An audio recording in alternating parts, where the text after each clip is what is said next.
Welcome, dear audience, to episode 2 of The Cringe of Power. The show so expensive and universally hated, it is the reason Amazon ended up putting adverts on their already paid for content. Which, surprisingly, is what every other streaming service is also doing now. Could that be because they're all gigafactories of ideological trash churning out activist diarrhea intent on owning the chuds? You know, rather than just concentrating on making a damn good show that appeals to everyone, regardless of their political affiliation. Because if they did do that, they might actually turn a profit. Especially the joke of the world, Disney. What a sad little life, Jane. So without further ado, let's get into audience. Let's get chugging on down to Middle Earth to find out what crazy harebrained scheme Walter Sauron has come up with this week. Show beginning, here we are at Khazad-dûm with the first black female dwarf to ever dwarf in a history of dwarfing. And we know that because she kept telling us she was in the promotional interviews. When all else fails and you know your show sucks, just use race and gender as a force field against criticism. Anyway, she's currently with the elven meat gobbler Durin, and they're doing the shopping at the local midget market because Durin pissed off Big Daddy Durin in the last season after he found out Little Durin was digging up his back end with hairspray Elrond. So that got him outcasted and fired as the prince. It's so sad. And things really aren't going well for them at the moment as they're poor. Therefore, they need to save as much money as possible, so no more Diet Cokes for Deezer. But just as they're getting ready to buy some moldy beanstalks, a mysterious earthquake strikes Tinseltown.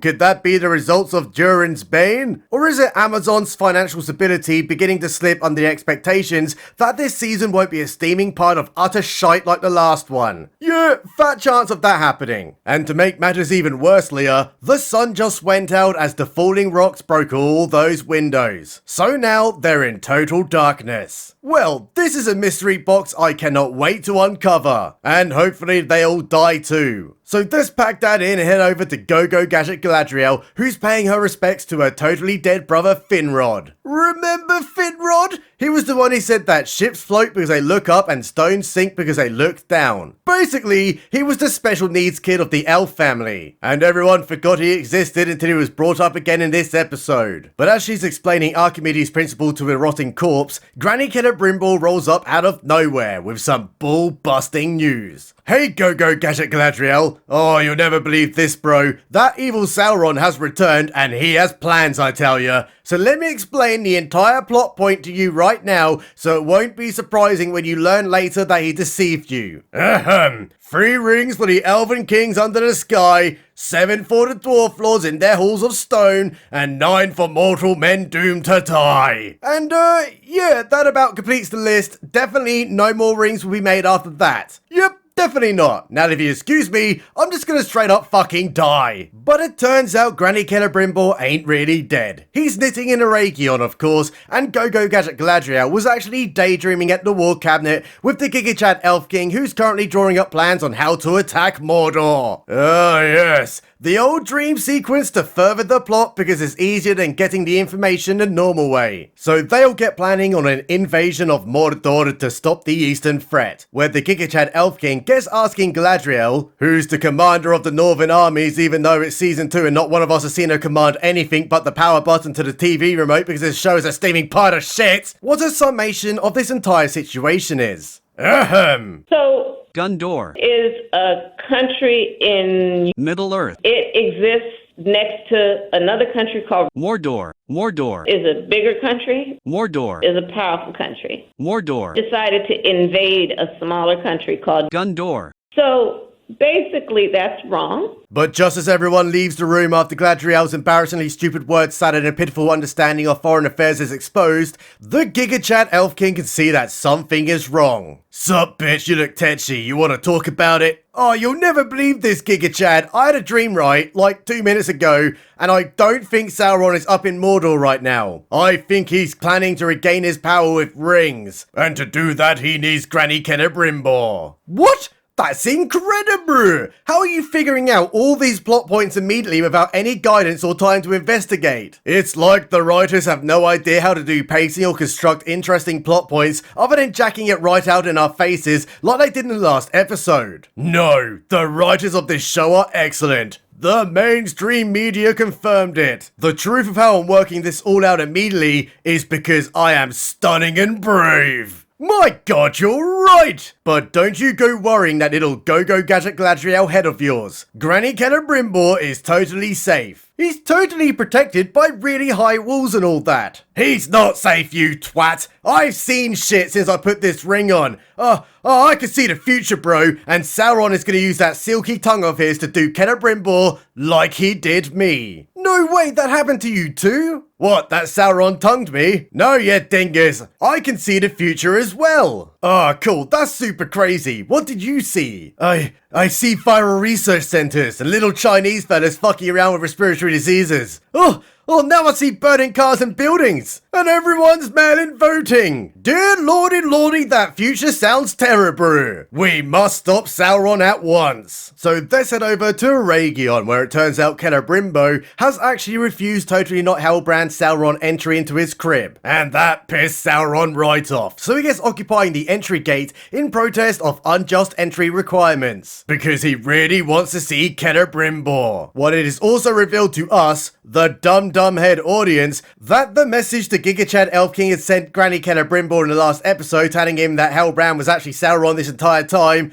never made it to Aragion because the messengers came down with a mysterious case of myocarditis. Well, this is a bit shit, but it was very lucky that Sauron knew those messages were going to be sent out right there and then, and who had them, and where they would be so he could ambush them. Or he would be totally fucked right now. Well, that's fantastic, another pointless scene, and to make matters even worse, Leah, remember Slim Shady and the D12 mega hit girl band? And remember when Hobo Gandalf said, "I'm good," then Yeeted deleted them. Well, it turns out she's not actually dead. Oh, great, we've got to put up with more of this crap again. And to really bust everyone's nuts, they're going to try capturing the totally not Gandalf, but definitely is Hobo Gandalf again, like they did in the first season because Crapsputin just said they're going to. For the love of fuck, just drop this storyline. No one cares, everyone hates the fake hobbits, and everyone hates this fake ass show. So let's go live straight to Hobo Gandalf and fake Frodo, who are currently discussing what Hobo Gandalf's name should be since he hasn't actually got one. Oh, this must be a really hard task for them since it definitely cannot be Gandalf. Even if he uses the exact same phrases as Gandalf did, because these showrunners have all the subtlety of a brick right in your face. But while they get desecrating the corpse of Tolkien even further, Hobo Gandalf hears horse noises on the wind, and that's really scary. So they'll get hiding in very covering bushes. You know, like they did in the Fellowship? Remember the films? Remember the Black Riders? Remember Frodo?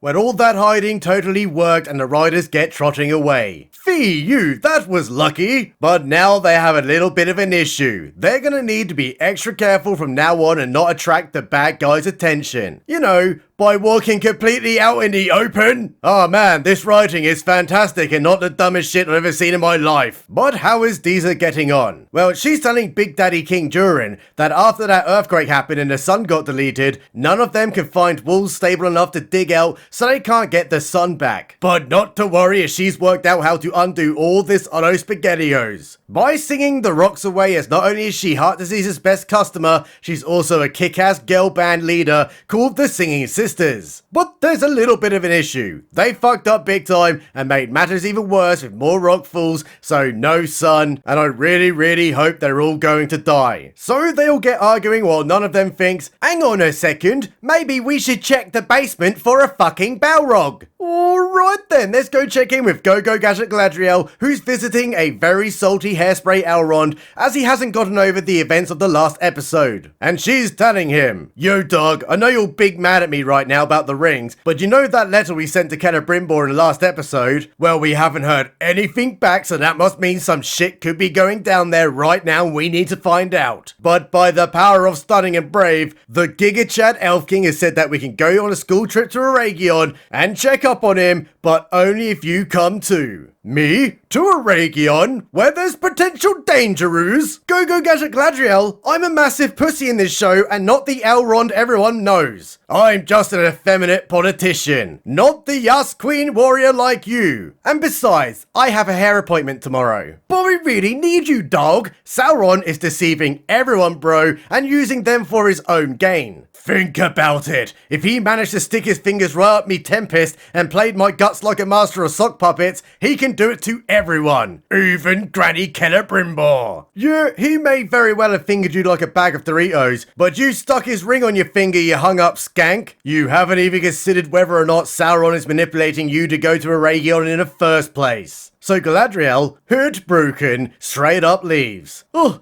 it's just so sad. But little does she realise, everyone in the audience already knows that Hairspray Elrond is gonna go to a Region because this show is about as intelligent as Amazon paying $1 billion to produce this complete and utter crap. So let's go check in with Hobo Gandalf and the fake hobbits. And it turns out they're completely fucked right now, as they've got absolutely no water and the hobo has just collapsed. Oh, it's really hot out too. Oh, how will they get out this pickle alive? It is certainly the end of the most bestest set of characters to ever charactered in the history of charactering. They've got no water and are stuck in a very hot desert. But wait a minute, it turns out that there was a very convenient well only a few meters away, so now they're not gonna die. How bloody lucky was that? They were going to die, and now they're not going to die. But just as she takes that bucket out of the well, the winch rope starts unwinding itself, setting off a convenient bell. And all that noise attracted those totally evil guys to their exact location, who, let's remember,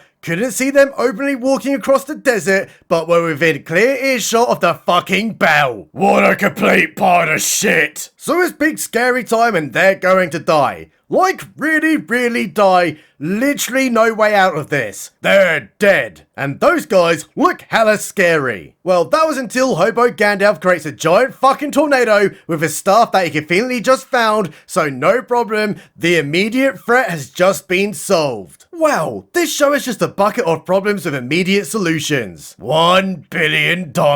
Scene transmission back to Granny Celebrimbor, who just created If Filled In. You know, that stuff on the Moria walls? Speak, friend, and enter. Merlon. So for absolutely no reason, Celebrimbor, who doesn't yet know Halbrand is Sauron so the plot can happen, goes to tell him to get out of here instead of just sending a guard. But as Halbrand looks really, really sad and about to leave, he suddenly remembers that he's totally wold to Sauron, the Mordor meth manufacturing Dark Lord, saying, "Hey Kelly boy, did you not hear from that bitch Go-Go Gadget Gladriel about what happened?" "No, what was she saying?" "Oh man, no one actually told you? Oh, the Giga Chad Elf King can be such a dick sometimes. You know, you put all that effort in and hard work and create those rings, and they don't even tell you. Well, since you don't want me around anymore, I'm just gonna get going." But what Walter Sauron has just done was use his Mordor meth level reverse psychology on Granny Celebrimbor. And he's that much of a dumbass, he just straight up invites him in. And it is here where he learns that the rings worked perfectly fine and they've single-handedly cured tree AIDS. But it isn't over yet, because the methed out madman of Mordor has yet more tricks up his very naughty sleeves. Hey, Kellogg's! You know how we did the coolest shit ever, like, you know, form a heavy metal medieval funk rock band and made all those rings? How's about we make even more of them? Whoa, Halbrand, that's crazy talk! We can't go making ring pieces for everyone! Not so fast, Kilogram! You don't know this yet, but I'm not actually Halbrand. You may be thinking that that's a bit fucked, right? But I'm actually Anatar, the Lord of Gifts. And right now Mordor is gaining strength, so we need to build our strength too with rings and shit, innit? What? You're chatting complete and utter bollocks, mate. But just as he says that, definitely not Halbrand pulls a sneaky on the fireplace and becomes none other than Anatar, the Lord of the Wigs. And it was really lucky that this all happened right here and now, because over in Elfdom,